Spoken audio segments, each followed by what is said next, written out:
Hey everyone, I'm Emma Carter and welcome back to Smash Guide.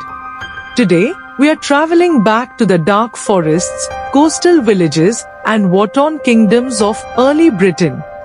This is the incredible story of how invaders, warriors and kings shaped England, from the Celtic tribes to the first true English king in 939 AD. Before the Saxons, Celtic tribes and Roman invasion, 55 BC 410 AD. Long before the English language was ever spoken, the land we now call England was home to Celtic tribes. They lived in wooden hill forts, worshipped nature gods, and painted their bodies with blue dye called woad. These tribes were fierce and proud, divided into groups like the Iceni, Trinovens, and Catuvellini. But their world changed in 1955 BC, when Julius Caesar crossed the English Channel with Roman legions.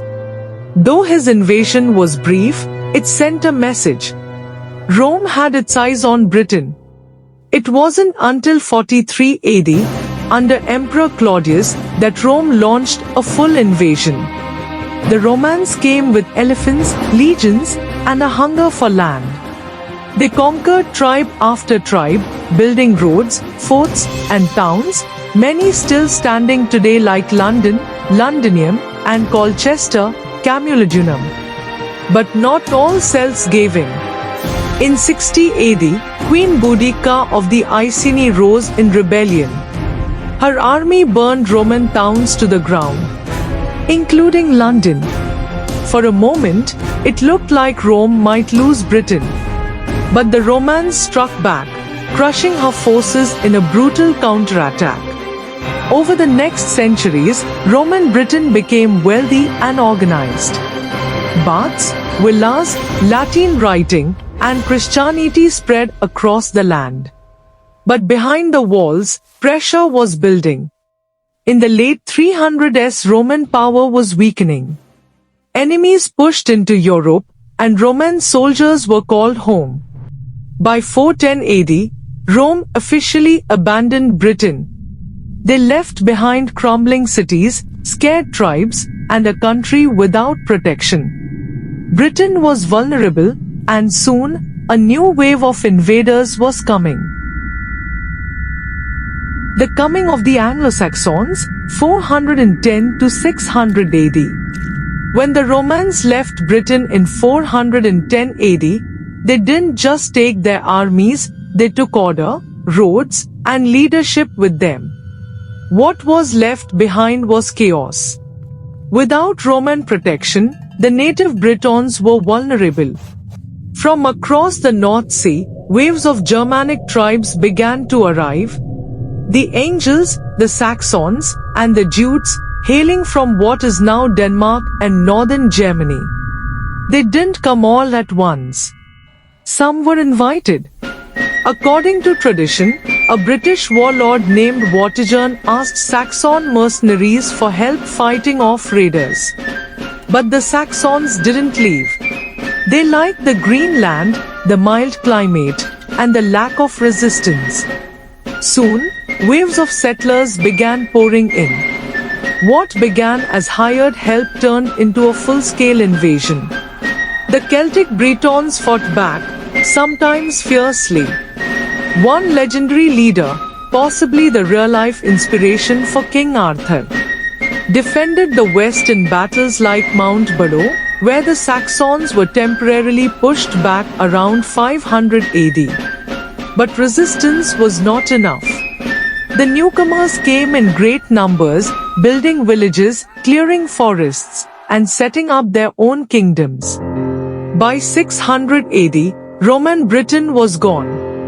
In its place stood a new land, divided into Anglo-Saxon kingdoms like Kent, Sussex, Wessex, Essex, East Anglia, Mercia, and Northumbria.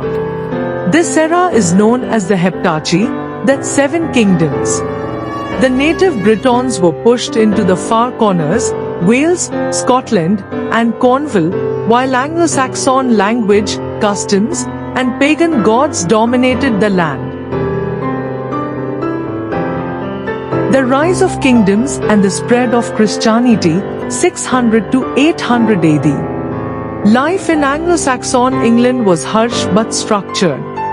Kings ruled over small regions, supported by warrior nobles called thegns. Villagers worked the land, and at the center of every kingdom was a great mead hall, where loyalty, battle tales, and leadership were shared over strong drink. Religion began to change everything. In 597 AD, Saint Augustine arrived in Kent, sent by Pope Gregory the Great. He converted King Ethelbert of Kent to Christianity. This was a turning point. Monasteries sprang up, like Lindisfarne in the north and Canterbury in the south. Christian monks preserved writing, brought Latin back, and wrote histories, like Bede's Ecclesiastical History of the English People. Over time, pagan gods like Woden, Thuna, and Frigg faded, replaced by the Christian faith. But while the soul found peace, the sword did not rest. Kingdoms constantly clashed for power. The most dominant shifted.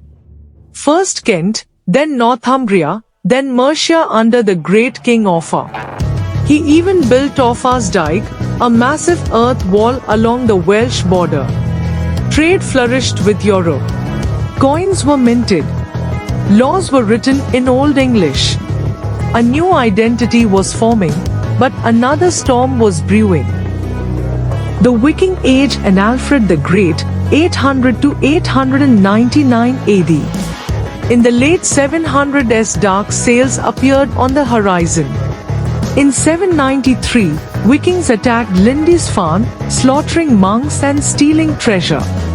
This marked the beginning of the Viking Age in England. Over the next decades, Danish and Norse raiders burned villages, looted monasteries, and slaughtered Anglo-Saxon armies. Some came to raid, but many came to settle.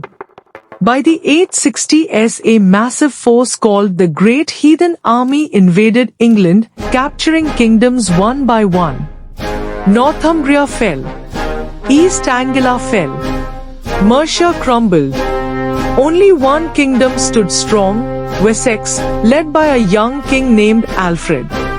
Alfred the Great wasn't just a warrior, he was a scholar, lawmaker, and leader.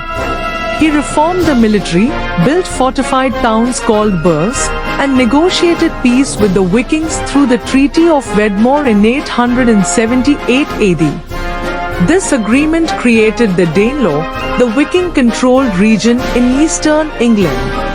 Alfred also promoted education, translated Latin texts into English, and helped preserve Anglo-Saxon culture at a time when it was almost lost. He remains the only English king to be called the Great. Toward a united England, 899 to 939 AD. After Alfred's death in 899, his legacy was carried on by his children and grandchildren. His son Edward the Elder expanded Wessex's control. His daughter Aethelflaed, Lady of the Mercians, led armies and ruled with strength and wisdom, earning deep respect in a man's world. Then came Aethelstan, Alfred's grandson. He was a brilliant strategist and visionary. In 937 AD, he faced a coalition of Scots, Vikings, and Celts at the Battle of Brunanburh. The fighting was fierce, shield walls clashed, kings fell, and the fate of England hung in the balance. Aethelstan won. For the first time, all of England, from north to south, was under one king. He is considered by many historians to be the first true king of England.